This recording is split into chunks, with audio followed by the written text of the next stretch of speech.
والصلاة والسلام على من هو أفضل الوسائل وعلى آله وأصحابه ذوي الفضائل. أما بعد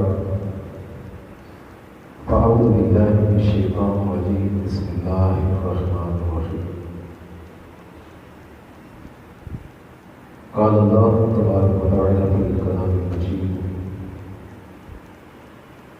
يا أيها الذين آمنوا كتب عليكم الصيام كما كتب على الذين من قبلكم لعلكم تتقون. صدق الله العلي العظيم وصدق رسوله النبي الكريم ونحن على ذلك من الشاهدين والشاكرين والحمد لله رب العالمين. إن الله وملائكته يصلون على النبي يا أيها الذين آمنوا صلوا عليه وسلموا تسليما. درود پاک پڑھیے. الصلاة والسلام عليك يا سيدي يا رسول الله وعلى آلك وأصحابك يا سيدي يا حبيب الله. الصلاة والسلام عليك يا سيدي يا رسول الله وعلى آلك وأصحابك يا سيدي يا نور الله. اللهم صل وسلم دائما أبدا على حبيبك خير الخلق كلهم منزه عن شريك في محاسنه فجوهر الحسن فيه غير منقسم. يا ربي بالمصطفى بلغ مقاصدنا واغفر لنا ما مضى يا واسع الكرم. اللہ جل جلالہ وعظم والہ وعظم ذکرہ واتم برہنہ وجل شانہ کی حمد و ثنا اور سرور کائنات مغفر موجودات زینت بزم کائنات قائد المرسلین خاتم النبیین احمد مجتبیٰ جناب محمد مصطفیٰ صلی اللہ علیہ وسلم کی بارگاہ اقدس میں ہدیہ درود و سلام عرض کرنے کے بعد اللہ کریم کی بارگاہ میں دعا ہے کہ ہم سب کو قرآن اور سنت کی سمجھ عطا فرمائے. سامعین محتشم، آج کے درس کا موضوع ہے رمضان کیسے گزارے. اللہ ہمیں سن کر سمجھ کر عمل کی توفیق عطا فرمائے. آمین. اللہ عز و جل کا ہم لوگوں پر احسان ہے کہ اس نے ہمیں رمضان المبارک کا مہینہ ایک مومن ہونے کے ناطے، آقا کا امتی ہونے کے ناطے تحفے کے طور پر عطا فرمایا. اور اس کریم کا کرم ہے کہ اس نے امت محمدی کو یہ شان، یہ فضیلت، یہ مقام عطا فرمائی کہ جو شخص رمضان مبارک کو پاتا ہے اس پر اللہ عز و جل کا سب سے بڑا احسان یہ کہ اس شخص کو اللہ عز و جل اس رمضان کے صدقے گناہوں سے طہارت عطا فرماتا ہے. رمضان مبارک حضرت موسیٰ علیہ السلام سے اللہ عز و جل نے ارشاد فرمایا: موسیٰ، اگر امت محمدی کو میں نے عذاب دینا ہوتا تو کبھی بھی میں ان کو رمضان اور قربان عطا نہ فرماتا. رمضان مبارک اسلامی مہینوں میں سے ایک ایسا مہینہ کہ جس کی تیاری اہل آسمان سارا سال کرتے رہتے ہیں، اور پورا سال جنت کو جو سجایا جاتا ہے، اس کی تزئین و آرائش جو کی جاتی ہے، وہ اس لیے کی جاتی ہے کہ رمضان مبارک آنے والا ہے. یہ ایسا مہینہ جس میں جنت کے 8 دروازوں کو کھول دیا جاتا ہے. ایسا مہینہ جس میں جہنم کے 7 دروازوں کو بند کر دیا جاتا ہے، ایسا مہینہ جس میں جہنم کی آگ سلگائی نہیں جاتی، اور ایسا مہینہ کہ جس میں نفل پڑے تو اللہ فرضوں کا ثواب عطا فرماتا ہے، فرض پڑے تو اللہ تعالیٰ اس کا ثواب 70 گنا بڑھا کر عطا فرماتا ہے۔ یہ ایسا مہینہ جس میں کوئی بندہ کوئی فرض ادا کرے، فرمایا فریضۃ کا لفظ نکرہ، کوئی بھی فرض ادا کرے، اگر اس پر زکوٰۃ فرض تھی اس مہینے میں زکوٰۃ ادا کرے، نماز فرض ہے تو نماز پڑھتا ہے، کوئی بھی فرض اس مہینے میں کوئی شخص بھی ادا کرے، اللہ ایک نہیں 70 فرضوں کا ثواب عطا فرماتا ہے۔ سبحان اللہ۔ اور یہ مہینہ جب تشریف لاتا تو صحابہ کرام کے حوالے سے آتا ہے کہ آپ لوگ صحابہ کرام تجارت کے معاملات نمٹا دیا کرتے، بیرونی جتنی بھی مصروفیات ہوتی ان کو ختم کر دیتے ہیں، اور اس مہینے میں کیا کرتے، صرف اور صرف اللہ کو راضی کیا کرتے۔ آقا کریم صلی اللہ علیہ وآلہ وسلم رمضان مبارک کے آنے سے پہلے خطبہ ارشاد فرماتے، آپ ارشاد فرماتے سیدنا سلیمان فارسی رضی اللہ تعالیٰ، آپ فرماتے ہیں کہ آقا کریم صلی اللہ علیہ وسلم صحابہ کرام کو اکٹھا کرتے اور ارشاد فرماتے ہیں کہ اے لوگوں، تم میں وہ مہینہ تشریف لانے والا ہے، وہ برکتوں والا مہینہ کہ جس میں اللہ عز و جل کے جنت کے 8 دروازوں کو کھول دیا جاتا ہے، سبحان اللہ۔ فرمایا کہ اس میں جہنم کے 7 دروازوں کو بند کر دیا جاتا ہے، اور ارشاد فرمایا کہ جو اس مہینے میں نفل ادا کرتا ہے اس کا ثواب اللہ فرضوں کے برابر عطا فرماتا ہے، اور جو فرض ادا کرتا ہے اللہ عز و جل اس کا ثواب بڑھا کر 70 گنا سے عطا فرماتا ہے۔ پھر ارشاد فرمایا کہ لوگوں اس میں ایک رات ایسی ہے کہ وہ رات 1000 مہینوں سے بھی زیادہ افضل ہے۔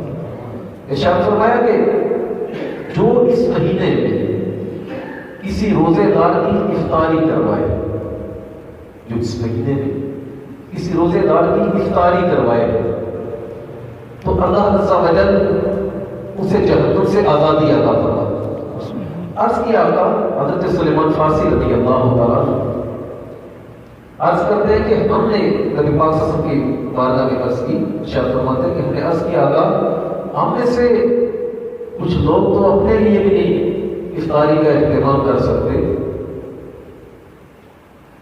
کچھ ایسے ہیں جو غریب ہیں، یہ جو آپ ارشاد فرما رہے ہیں کہ جو افطاری کروائے گا اس کو اتنا ثواب ملے گا، آقا ہم تو غریب ہیں ہم کیا کریں؟ آقا نے ارشاد فرمایا کہ جو کسی روزہ دار کو ایک گھونٹ پانی، یا ایک کھجور یا ایک گھونٹ دودھ کے بدلے ہی افطاری کروائے گا، اللہ اس کو بھی یہ ثواب عطا فرمائے گا۔ سبحان اللہ۔ افطاری کا مطلب پیٹ بھرنا ہی نہیں ہوتا۔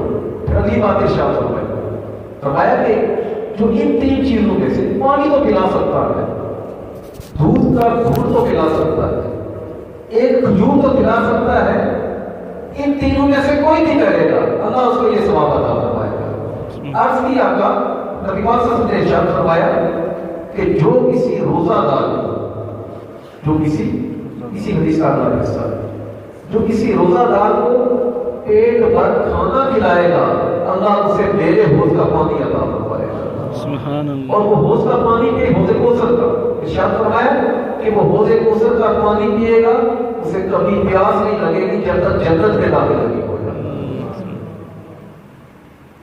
پھر ایک بات ارشاد فرمایا جو کسی روزے دار کو افطاری کروائے، فرمایا جتنا ثواب روزے دار کو عطا کیا جائے گا اتنا ہی ثواب کھلوانے والے کو عطا کیا جائے گا، اتنا ہی ثواب جو روزہ افطار کروا رہا ہے اس کو عطا کیا جائے گا۔ یہ چند باتیں عرض کرنے کا مقصد یہ ہے کہ رمضان مبارک ایک برکتوں والا اور نیکی والا مہینہ، صبح و شام اللہ تعالیٰ لوگوں کو جہنم سے آزادی عطا کرتا ہے۔ جو اس میں فوت ہو جائے اس کا حساب قدر کوئی نہیں، اس کا حساب قدر کوئی نہیں، اور اس رمضان کے مہینے کی برکت سے اللہ تعالیٰ صغیرہ گناہوں کی مغفرت فرما دیتا ہے۔ اللہ تعالیٰ صغیرہ گناہوں کی مغفرت فرما دیتا ہے۔ بندے کو بخش دیتا ہے بغیر قدر کے. کیوں؟ آقا نے اللہ تعالی ارشاد فرماتا ہے الصوم لی وعلی اجزی بہ، روزہ میرے لیے ہے، اس کی جزا میں خود عطا کروں. روزہ میرے لیے ہے اور اس کی جزا میں خود عطا کروں. بلکہ اس حدیث مبارکہ کو اس طرح بھی پڑھا گیا الصوم لی وعلی اجزی بہ، روزہ میرے لیے ہے اور اس کی جزا میں خود ہوں. جنت تو ملے گی ہی، جہنم سے آزادی بھی دوں گا، دنیا کی نعمتیں بھی عطا فرماؤں گا، لیکن سب سے بڑھ کر یہ کہ جو میرے ڈر کی وجہ سے میری رضا کی خاطر روزہ رکھے گا، میں اللہ ہو کر اپنا آپ اسے عطا فرماؤں گا. یعنی اس حدیث کا مفہوم یہ بنتا ہے. تو گویا رمضان مبارک ایک ایسا مہینہ کہ جس میں رب العزت کی رحمتوں کی شمش بارش ہو رہی ہوتی ہے، اور اس کی تیاری اتنی ہی ضروری ہے. آقا کریم صلی اللہ علیہ وسلم رمضان کا مہینہ جب تشریف لاتا تو آپ تیاری کیا کرتے. حضرت جبرائیل علیہ السلام کے ساتھ قرآن کا دور کیا کرتے. یعنی آپ پڑھتے جبریل سنتے اور جبریل پڑھتے اور آپ قرآن سنا کرتے. سرکار بارہ صلی اللہ علیہ وسلم نے ارشاد فرمایا کہ اس رمضان کی جو رات ہے ان میں یہ جو تراویح پڑھتے ہیں، فرمایا کہ اس کی راتوں میں قیام کرے گا ایمان اور احتساب کی نیت سے، جو قیام کرے گا، جو نماز پڑھے گا، آقا نے ارشاد فرمایا اللہ اس کے سارے گناہوں کی مغفرت فرمائے. اللہ اس کے تو یہ باتیں تمہیدی طور پر عرض کرنے کا مقصد یہ ہے کیونکہ یہ مہینہ بڑی شانوں والا، بڑی عظمتوں والا. آقا نے ارشاد فرمایا اس مہینے میں مومن کے رزق کو کشادہ کر دیا جاتا، ان کا رزق کھول دیا جاتا. اور فرمایا کہ نسائے فرحتان فرحتن عند افطارہ وفرحتن عند لقاء ربہ، روزہ دار کو پریشان نہیں ہونا چاہیے. فرمایا کہ اللہ سے روزہ دار کو دو خوشیاں عطا فرماتا ہے. اگر کون سی؟ فرمایا کہ فرحتن عند افطارہ، ایک خوشی تو اس سے عجیب سی وہ ہوتی ہے جو اللہ کی نعمتوں سے باز آ کر افطاری کے وقت اللہ کی دی ہوئی نعمتوں کے ساتھ افطار کرتا ہے. اور دوسری بات ارشاد فرمائی وفرحۃ عند لقاء ربہ، جس رات کے لیے وہ روزہ رکھتا رہا دوسری خوشی اللہ یہ عطا کرے گا کہ بروز قیامت سے اپنی خاص ملاقات عطا ہوگی. اس کی تیاری بھی تو ایسے ہی ہونی چاہیے.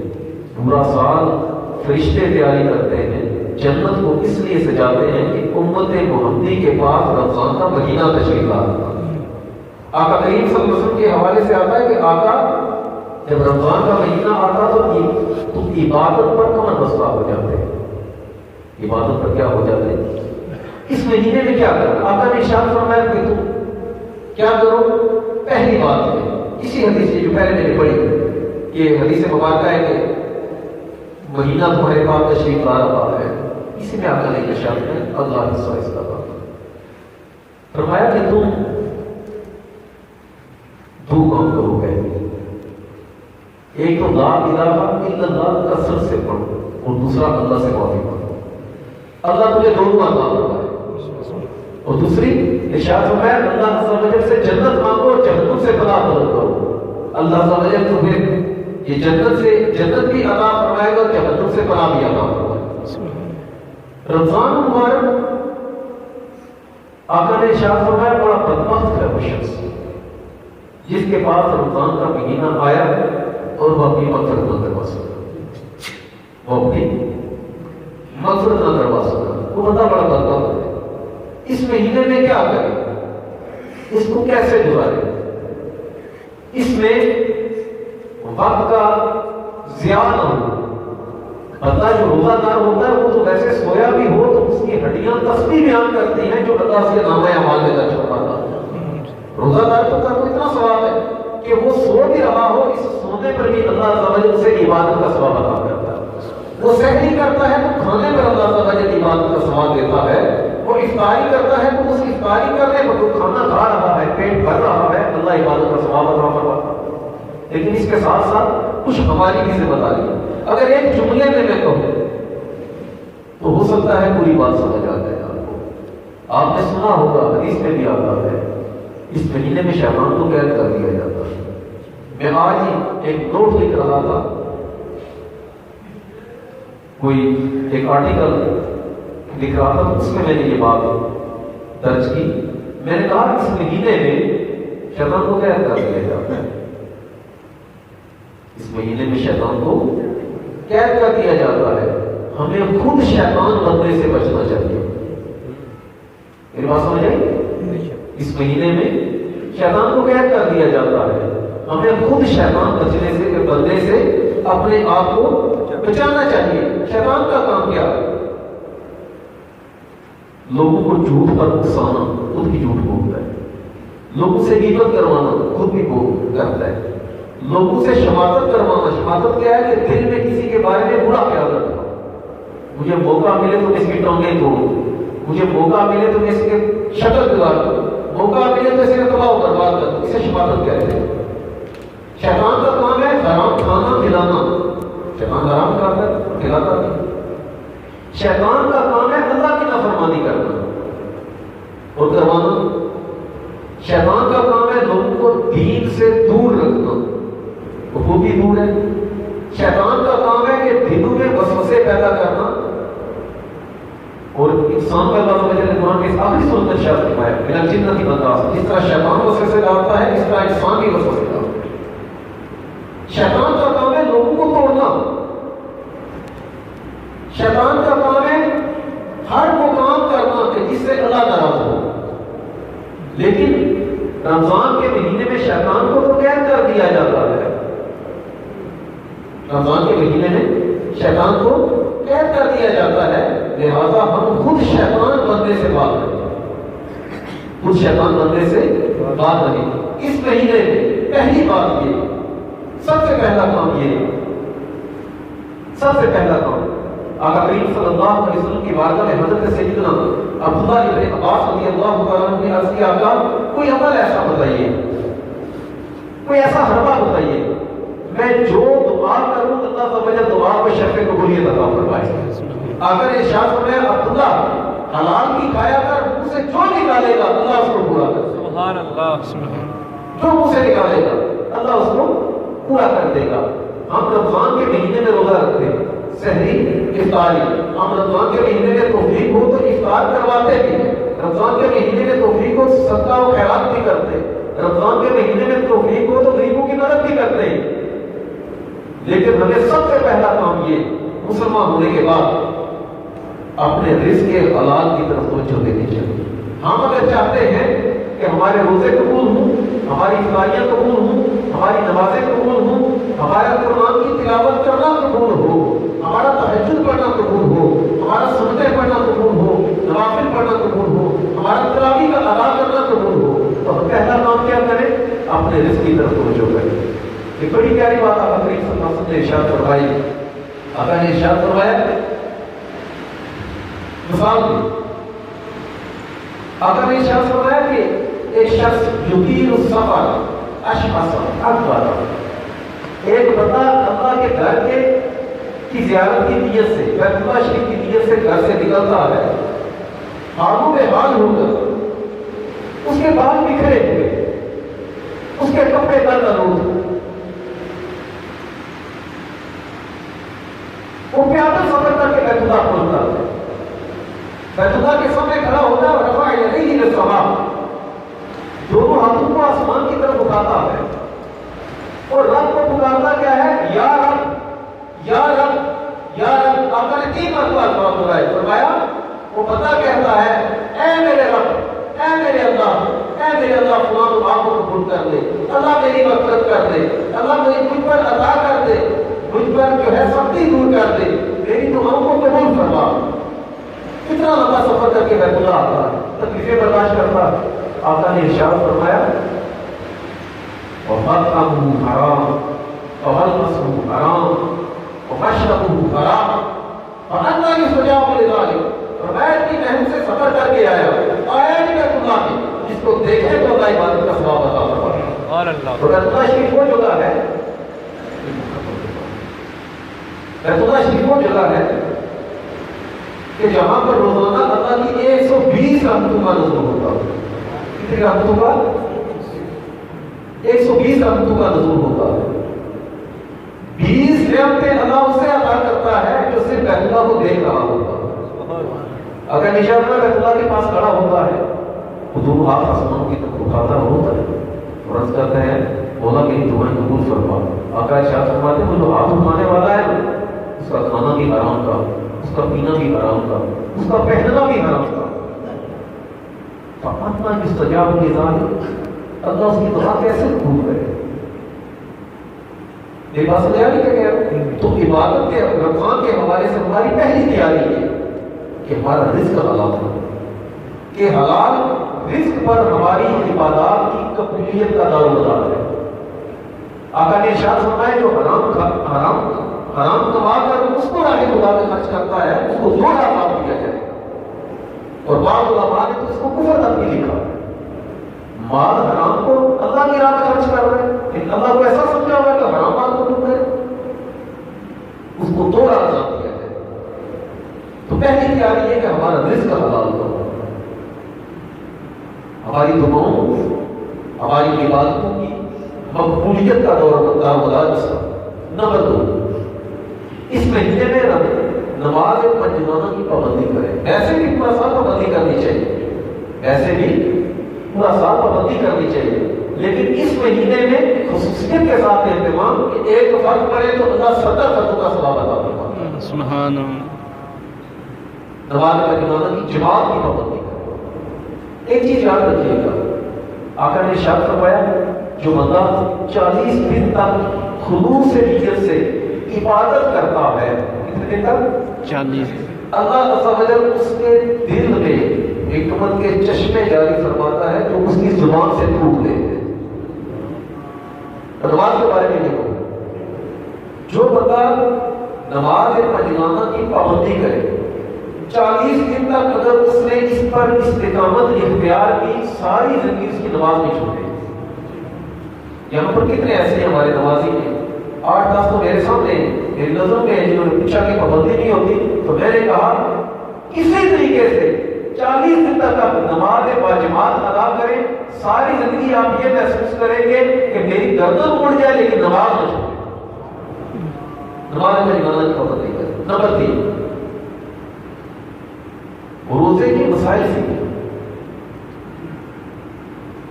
روزے کے کیا کریں؟ مسائل سیکھیں. ہم روزہ تو رکھتے ہیں، بس ہمیں ایک غلطی آپ کو بتا جو عموماً لوگ کرتے ہیں. وہ کیا کرتے ہیں؟ جب ان کے ذہن میں یہ ہے کہ جب تک اذان نہ ہو اپنی مسجد میں کھانا پینا نہیں چھوڑنا چاہیے. لیکن لوگوں میں یہ غلطی، یہ ذہن، یہ کام یہ کرتے ہیں. ان کے ذہن میں ہوتا ہے کہ جب تک آخری اذان نہ ہو کھانا پینا جاری رکھے، کوئی مسئلہ نہیں. حالانکہ اللہ قرآن میں ارشاد فرماتا ہے کہ اس وقت تک کھا پی سکتے ہو جب تک فجر کا وقت شروع نہیں ہوتا. یعنی فجر سے پہلے فجر کا وقت اس وقت شروع ہوتا ہے، اذان کا وقت اس وقت شروع ہوتا ہے جب سحری کا ٹائم ختم ہوتا ہے. سحری کے ٹائم میں فجر کی اذان نہیں ہوتی. اب جو فجر کے ٹائم کھا پی رہا ہے وہ روزہ بند نہیں کر رہا، روزہ افطار کر رہا ہے، وہ روزہ توڑ رہا ہے. یہ بات سمجھ آ گئی؟ اس سے ملتی جلتی اور بہت سی غلطی. مثلا وضو کر رہے تھے، یاد تھا کہ میں روزہ دار ہوں، یاد تھا کہ میں روزہ دار ہوں، کلی کی یا گرارا کیا اور پانی جو ہے وہ حلق سے اتر گیا، روزہ ٹوٹ جاتا ہے. روزہ کیا ہو جاتا ہے؟ ٹوٹ جاتا ہے. اس لیے کہا گیا کہ روزہ دار گرارا نہ کرے. میرا کہنے کا مقصد یہ کہ روزے کے مسائل سیکھیں. آپ کو پتہ چلے کہ کس چیز سے روزہ ٹوٹ جاتا ہے اور کس چیز سے روزہ نہیں ٹوٹتا. نمبر 4، رمضان کے مہینے میں قرآن کی تلاوت کثرت سے کریں.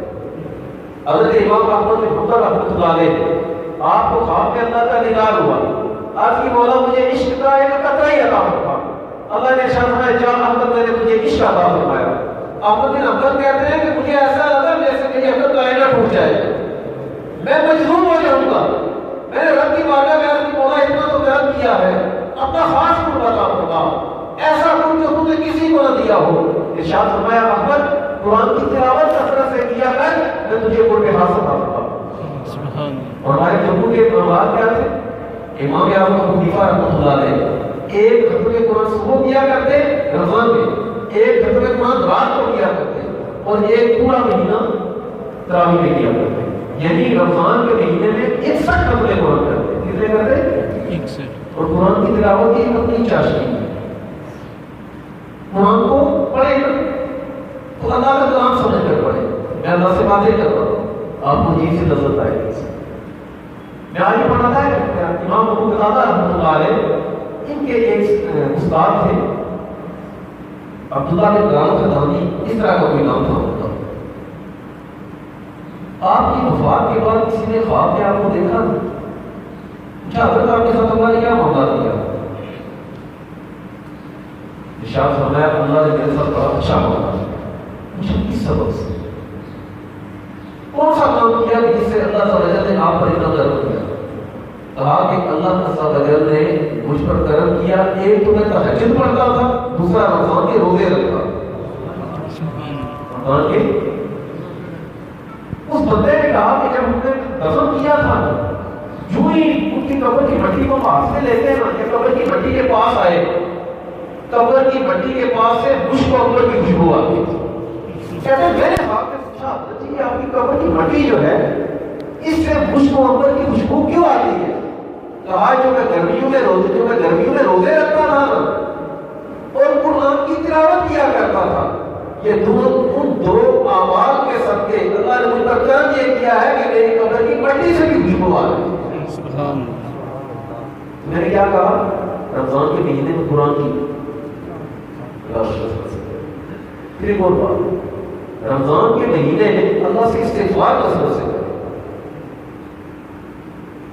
استغفار استغفر اللہ استغفر اللہ استغفر اللہ اس طرح کی پڑھیں, لیکن استغفار کیا ہے؟ اللہ میری مغفرت فرما دے. اس کا پہلا اشارہ کیا ہے؟ دوسرا تیسرا جہنم سے.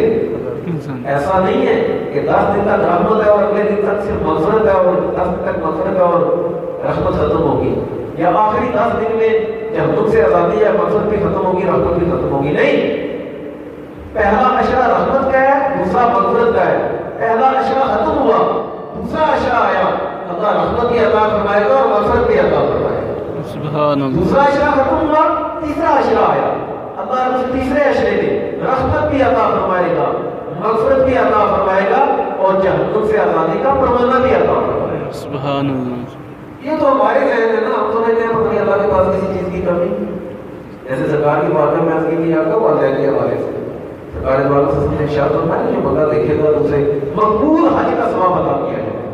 جو والدین کے چہرے کو ذکر سنتے ہیں علماء سے, تو اللہ کی سرکار والوں سے کی بارگاہ میں عرض کی کہ آپ کیا آپ دن میں 100 مرتبہ بھی یا 70 مرتبہ بھی دیکھے؟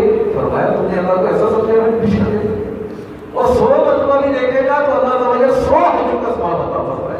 سبحان اللہ. یہ تو ہمارے اپنے ذہن ہے نا, ہماری اپنی تنگ نظری ہے, اس کی بارگاہ میں کس شے کی تنگ؟ جو بھی ہماری تنگ ہے اس کے کیا مطلب ہے.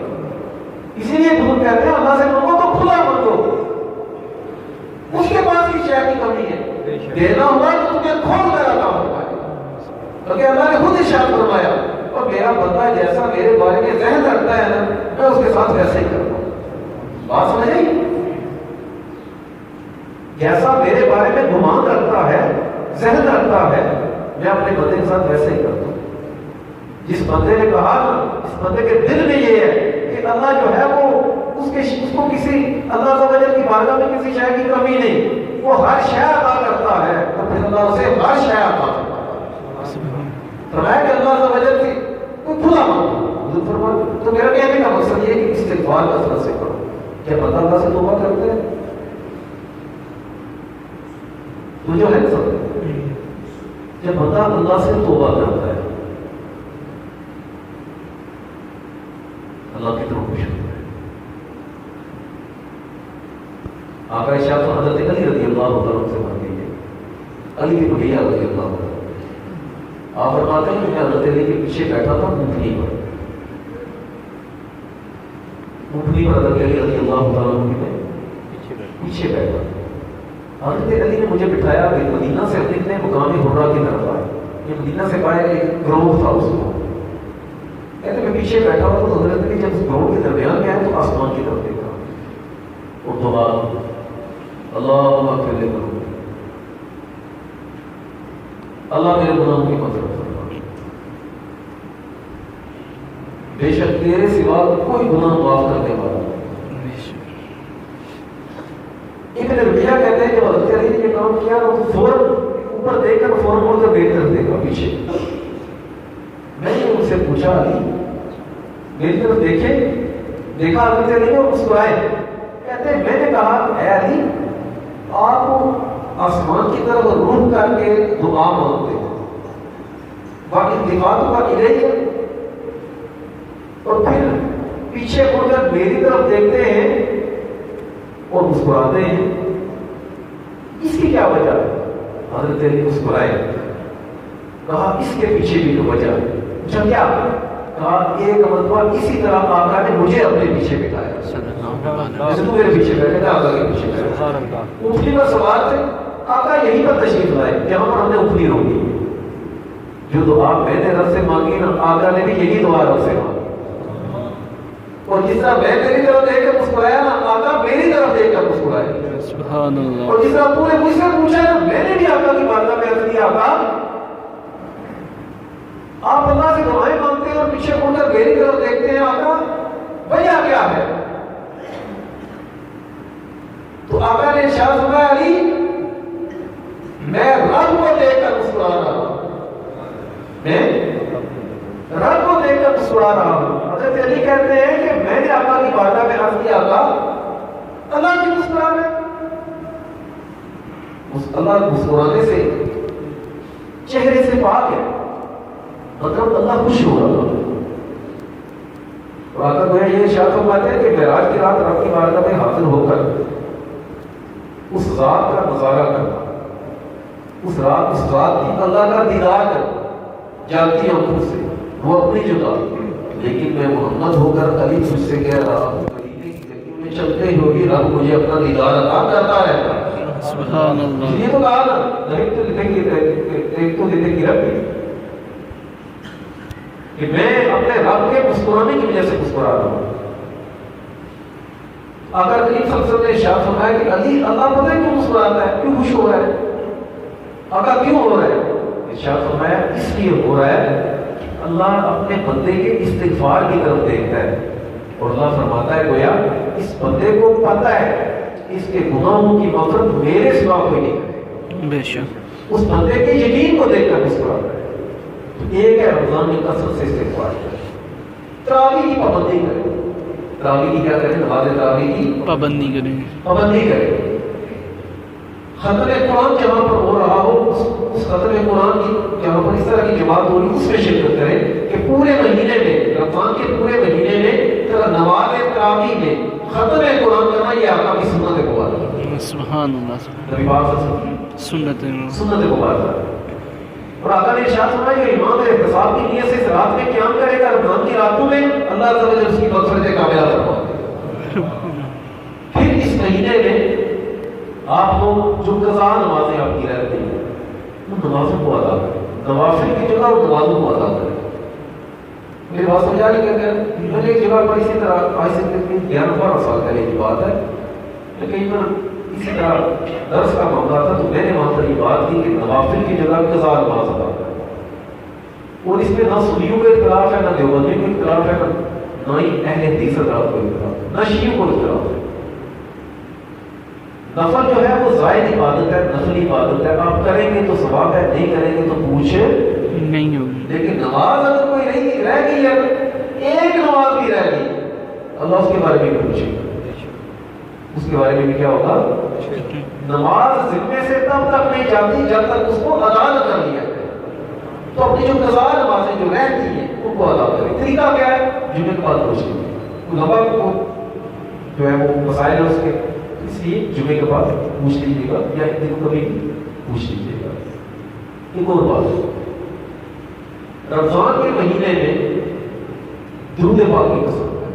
رمضان کے مہینے میں کیا کریں؟ درود پاک کی کثرت کریں. آقا نے ارشاد کیا آسان لفظ ہے قیامت کے دن سب سے زیادہ میرے قریب وہ ہوگا جس نے دنیا میں مجھ پر کثرت سے درود پاک پڑھا. سبحان اللہ. رمضان کے آخری 10 دن میں اعتکاف کرنا یہ آقا کریم صلی اللہ علیہ وسلم کی سنت مبارکہ.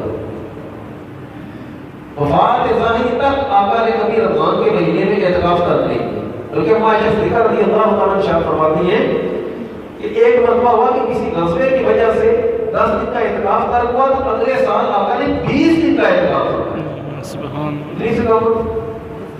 تو جو اعتکاف کرتا ہے اسے مقبول حج اور مقبول عمرے کا ثواب عطا فرماتا ہے. تو ہماری مسجد میں بھی انشاءاللہ جو ہماری یہ نوٹیفکیشن جاری ہوا اس میں یہ کہا گیا ہے ہمارے ساتھ الحمدللہ ہر سال ہماری مسجد میں 100 سے زائد لوگ اعتکاف کرتے ہیں، لیکن جو نوٹیفکیشن جاری ہوا ہے اس میں یہ کہا گیا ہے کہ ایس حدیث کے تحت مساجد میں اعتکاف سے منع نہیں کیا. یہ گورنمنٹ کی ایک بہت بڑی کہہ رہے ہیں کہ حکمت عملی اور بڑا اچھا انہوں نے فیصلہ کیا، انہوں نے اعتکاف سے منع نہیں کیا. لیکن ہماری بھی ذمہ داری ہے جو بات کریں جو عوام کے حق میں بہتر ہے اس پر عمل کیا جائے. اعتکاف سے انہوں نے ہرگز منع نہیں کیا. یہ جو ایک افواہ اٹھی ہوئی ہے کہ دیکھیں اصل بڑے بڑے جن طرح کے کمنٹ جو ہے وہ سوشل میڈیا پر بھی ان لوگ جو دیکھیں اعتکاف سے ہرگز حکومت نے آزاد کشمیر نے منع یہ بات سمجھ آ رہی ہے، ہرگز انہوں نے منع ایس او پیز کے تحت اعتکاف مساجد میں کروا سکتے ہیں. میں نے جو پڑھا اس میں یہ لکھا تھا کہ ہر دو معتکفین کے درمیان 6 فٹ کا فاصلہ ہو. کتنا فاصلہ ہو؟ 6 فٹ کا. پچھلے سال ہماری مسجد میں اعتکاف نہیں ہوا، اس سے پچھلے سال میرا 119 لوگوں نے اعتکاف کیا تھا. 123 لوگ کتنے تھے؟ 123 لوگ تھے. تو چونکہ مجھے پچھلے سال ہمارا اعتکاف نہیں ہوا تو اس سال ہمارا یہ ہے کہ جو اعتکاف کی انہوں نے اجازت دی ہے ایس او پیز کے تحت 6 فٹ کا فاصلہ، ہمارے 3 فلور ہے. کتنے فلور ہیں؟ 3. اور ہمارے پاس اعتکاف والوں کی گنجائش ہے 140. کتنی گنجائش ہے؟ 140. ہم 140 نہیں اعتکاف ہمارے صرف 30 بندے اعتکاف کریں. کتنے کریں گے؟ 30. کتنے بندے کریں گے انشاءاللہ؟ 30. ان میں بھی 18 سال سے زائد اور 60 سال سے کم عمر. یہ ایک بات ذہن میں رکھیے گا. اس وقت پھر آ جاتے ہیں کچھ ایسے بھی حالات مطلب وہ پھر باہر جا کر بھی دیکھیں گے کتنے سالوں میں مسجد میں بیٹھنے نہیں دیتے، یہ نہیں کرنے دیتے. ہم نے یہاں پر کوئی کبڈی نہیں کروانی ہوتی، ہم نے دین سے مانگنا ہوتا ہے. اور آپ کو پتہ ہے کہ الحمدللہ ہماری مسجد میں تقریباً 14 علماء کرام، ان میں سے 6 علماء کرام مفتی لیول کے ہوتے ہیں جو اعتکاف والوں کی تربیت کرتے ہیں. یہ بات سمجھ آ رہی ہے نا؟ باقاعدہ پیریڈز چلتے ہیں، تربیت ہوتی ہے، یہ تربیت ہی اعتکاف ہے. تو اس میں یہ ہے کہ ہم نے آخری ڈیٹ رکھی ہے 15 رمضان تک. 15 رمضان تک جس نے اعتکاف بیٹھنا ہے وہ فارم لے لے گا آدھی بھائی سے، لیکن جو ایس او پیز ہے اس کے رسوم کا خیال رکھتے ہوئے مسجد میں اعتکاف کروائیں گے. اور پھر آپ کرتا چلو 18 سال سے کم اور 60 سال سے زائد عمر کے لوگ اعتکاف نہیں کر سکتے مسجد. یہ بات سمجھ آ رہی؟ اس سال اللہ کی طرف سے مسجد میں اعتکاف ہوگا انشاءاللہ. اگلی بات رمضان مبارک، یہ جو ہمارا مہینہ تشریف لا رہا ہے اس میں انشاءاللہ ہماری مسجد میں ختم قرآن ہوگا، نماز کھاوے گی انشاءاللہ. جو لوگ قرآن پڑھنا نہیں جانتے، جو لوگ قرآن پڑھنا نہیں جانتے، انتہائی نادر موقع ہوتا ہے رمضان مبارک میں فجر کے بعد یہ علی بھائی کلاس لیا کریں گے، تقریباً یہ 15-20 منٹ کی کلاس ہوا کریں گے.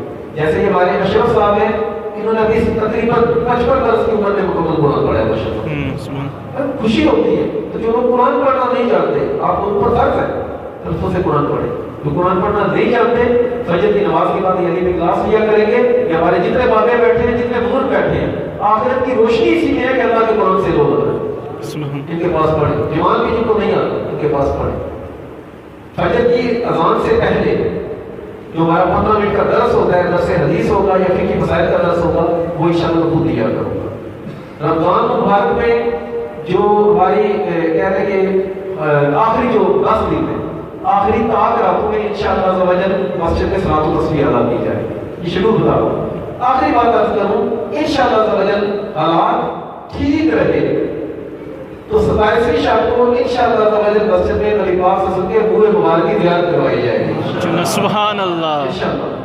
اگر حالات درست رہے، مبارکوں کے لیے بیماری کے لیے حالات اس طرح کی، آپ بھی رمضان میں دعا کریں کہ اللہ عز و جل اس بیماری سے ہم سب کو چھٹکارا عطا فرمائے.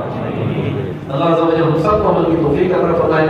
آمین بجاہ نبی امین صلی اللہ علیہ وسلم.